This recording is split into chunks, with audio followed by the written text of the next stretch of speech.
Bharatiya Janata party में तीन गुट हैं, शिवराज भाजपा, नाराज भाजपा और महाराज भाजपा। और सबसे अच्छी बात यह है कि नेता सिंधिया जी के साथ गए हैं, कार्यकर्ता सब यहाँ की यही हैं। और अगर सिंधिया जी का ही प्रभाव से जीती होती तो 7 सीट हम उपचुनाव में नहीं जीतते। साथियों नमस्कार। साथियों, मध्य प्रदेश में चुनावी वर्ष है और चुनावी सरगर्मियां भी बढ़ चुकी हैं और हमारे साथ आपको बता दें कि कांग्रेस के विधायक सतीश सकरवार जी मौजूद हैं और बड़ी भूमिका 2023 के जो चुनाव हैं उसमें सतीश जी की देखी जा रही है। ग्वालियर चंबल संभाग में पत्नी महापौर हैं और जिस तरह से 57 साल बाद पटकनी जो परिवार है, जो कांग्रेस पार्टी को कहीं ना कहीं बूम दिलाया सतीश सकरवार जी ने, तो हमारे साथ मौजूद हैं। सर, 150 सीटों की बात आपके बड़े नेता राहुल गांधी जी कह चुके हैं। आपको क्या लग रहा है, कितना इसमें दम है?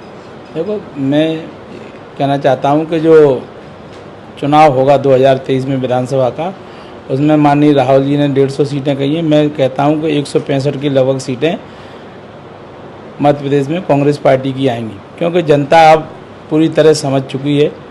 इसलिए जनता कोई ऐसा नहीं चाहती कि कुछ लोगों के कारण दल बदल हो, फिर कोई घटना हो। इसलिए कर्नाटक में भी आपने देखा, जहाँ दल बदल होकर सरकार गिरी, कांग्रेस की सरकार गिरी, अब की बार इतना स्पष्ट बहुमत दिया है कि न तो कोई ब्लैकमेल कर पाएगा, न कोई दल बदल कर पाएगा। जनता ने ऐसा बहुमत कांग्रेस पार्टी को दिया है। यही बहुमत यहाँ जनता देगी कि भविष्य में कांग्रेस पार्टी के नेताओं को या माननीय मुख्यमंत्री कमलनाथ जी बनेंगे तो कमलनाथ जी को कोई ब्लैकमेल नहीं कर पाए अपना भी, और भारतीय जनता पार्टी भी जोड़ तोड़ करके हमारे विधायकों को नहीं तोड़ पाए। तो इसलिए स्पष्ट इतना बहुमत देगी कि इसको लोग इस बार देखने को मिलेगा। पिछली बार देखा कि झोली भर के जो सीटें हैं वो ग्वालियर चंबल संभाग ने कांग्रेस को दी थी। सिंधिया फैक्टर उस समय माना जा रहा था, लेकिन अब सिंधिया जी आपके साथ नहीं है, तो जिम्मेदारी कहीं ना कहीं आप जैसे बड़े नेताओं पर हैं, क्योंकि 150-160 वादे दावे तो हो रहे हैं, लेकिन करना तो सभी आप जैसे नेताओं को ही है। तो कितना कहीं ना कहीं आपको लग रहा है कि आप लोगों का संघर्ष है और कितनी बड़ी चुनौती है? देखो, माननीय सिंधिया जी चले गए, उनके जाने के बाद हमने मुरैना नगर निगम महापौर जीता, ग्वालियर महापौर का पास 57 साल बाद जीता, और कांग्रेस पार्टी के साथ अब जनता खड़ी है। कार्यकर्ता भी खुली हवा में सांस ले रहे हैं, पूरे मनोयोग से, पूरे प्रयास से पार्टी का काम कर रहे हैं, पूरे मन से काम कर रहे हैं। और सबसे अच्छी बात यह है कि नेता सिंधिया जी के साथ गए हैं, कार्यकर्ता सब यहाँ की यही हैं, और कार्यकर्ता की दम पे ही हम काम सीखते हैं, नेताओं की दम पे नहीं, कार्यकर्ताओं की दम पे ही हम चुनाव जीतते हैं। काम कार्यकर्ता करता है, बूथ लेवल का कार्यकर्ता करता है, जमीनी कार्यकर्ता करता है। पार्टी का चाहे सदस्यता अभियान हो, पार्टी का कोई कार्यक्रम हो, चाहे सरकार बनाने वाली बात हो, ये सभी काम जो करते हैं, बूथ जिताने की बात हो, वो काम कार्यकर्ता करता है। और कांग्रेस का कार्यकर्ता अब अपने आप को सहज महसूस कर रहा है, और निश्चित रूप से आने वाले, क्योंकि उपचुनाव हुआ, आपने देखा हुआ, उपचुनाव में भी 7 सीटें ग्वालियर चंबल संभाग में कांग्रेस पार्टी ने जीती। अगर सिंधिया जी का ही प्रभाव से जीती होती तो 7 सीट हम उपचुनाव में नहीं जीतते। सतीश जी, कहीं ना कहीं ऐसा देखा जा रहा है कि लगातार कांग्रेस गुटबाजी का आरोप अब भाजपा पर लगा रही है, और 3 ऐसे कहते हैं कि नाराज, शिवराज और सिंधिया अलग अलग भाजपा बनी हुई हैं। आप भाजपा में रहे हैं, आज भी सुबोध दुबे जो प्रभारी थे, मीडिया प्रभारी थे, उन्होंने भाजपा छोड़ी है। कहीं बातचीत हो रही है भाजपा के लोगों से? क्या उनकी पीड़ा है, क्योंकि आप समझते हैं कई सालों तक आप वहाँ रहे हैं, तो कोई बातचीत है या किसी ने बोला है कि अभी और लोग आ सकते हैं? मैं ये कहना चाहता हूँ कि मूल भारतीय जनता पार्टी का कार्यकर्ता है, वो अपने आप को असहज महसूस कर रहा है, वो अपने आप को ठगा महसूस कर रहा है।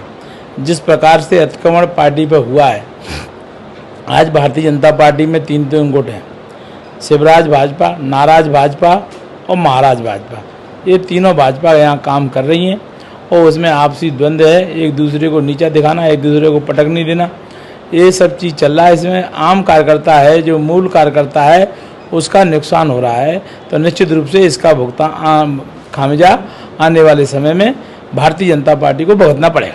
आपने कहा कि कमलनाथ जी मुख्यमंत्री बनेंगे, इतनी सीटें आएंगी, लेकिन कहीं ना कहीं राहुल गांधी जी ने 150 सीटों की तो बात की, लेकिन जब पूछा गया तो कि क्या कमलनाथ जी मुख्यमंत्री बनेंगे, तो वो चुप्पी साध गए। तो कहीं ना कहीं नहीं, क्लियर है, कमलनाथ जी मुख्यमंत्री बनेंगे। कमलनाथ जी के चेहरे पे चुनाव हो रहा है मध्य प्रदेश, क्योंकि आपने भावी सीएम के पोस्टर तक लगा दिए थे। पूरे प्रदेश में लगे हैं भावी मुख्यमंत्री, और नारा भी है नई साल नई सरकार, और भावी मुख्यमंत्री माननीय कमलनाथ जी। और अभी अभियान चल रहा है आज से हाथ जोड़ो अभियान, उसमें भी हमारा नारा यही है कि भावी मुख्यमंत्री कमलनाथ जी के नेतृत्व में सरकार बनेगी।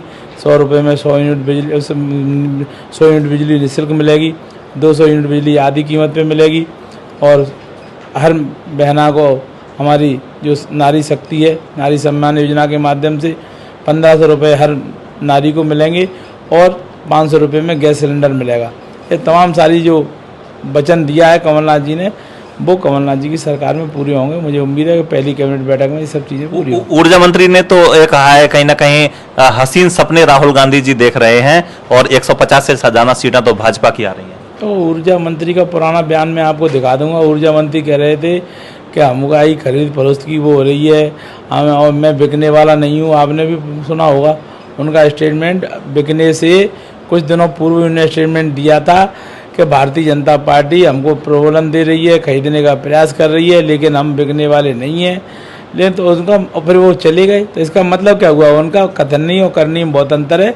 वो जो कहते हैं वो से उलट का होता है। सतीश जी, अंतिम मेरा ये सवाल है कि आपकी विधानसभा में सामने कहीं ना कहीं ये क्लियर नहीं है कि कौन आपके साथ आएगा चुनाव लड़ने के लिए। मुन्ना लाल जी लगातार आप पर आरोप प्रत्यारोप लगा रहे हैं। कहीं ना कहीं पिछले दिनों जो घटनाक्रम हुआ, कितनी बड़ी चुनौती आपको लग रही है कि आपको अपनी विधानसभा में है, या फिर बिल्कुल आश्वस्त हैं कि जीत जाऊंगा? दिया जब बुझने को होता है तो ज़्यादा फड़फड़ाता है।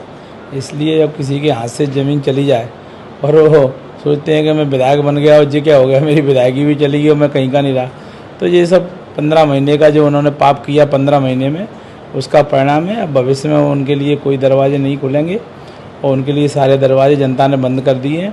और रही बात हमारी, तो हम तो जनता के सेवक हैं। जो भी आएगा उससे मुकाबला करेंगे और जनता जो फैसला देगी उसको स्वीकार करेंगे। केवल अपनी विधानसभा पर ध्यान देंगे चुनावी समर में, या ग्वालियर चंबल संभाग में हर विधानसभा पर सतीश सकरवार जी कांग्रेस का झंडा उठाते देखेंगे? नहीं, निश्चित रूप से हम तो सभी जगह प्रचार करेंगे जहाँ जहाँ हमारे मिलने जुलने वाले हैं, दोस्त यार हैं, मित्र मंडली है, पार्टी के कार्यकर्ता हैं, उनसे सबसे यही कहेंगे कि कांग्रेस पार्टी को मजबूत करना है, कांग्रेस पार्टी को मजबूत बनाना है, सरकार बनाना है और जनता के साथ जो हो रहा है अन्याय अत्याचार उसको बंद कराने के लिए कांग्रेस पार्टी की सरकार बनाना है।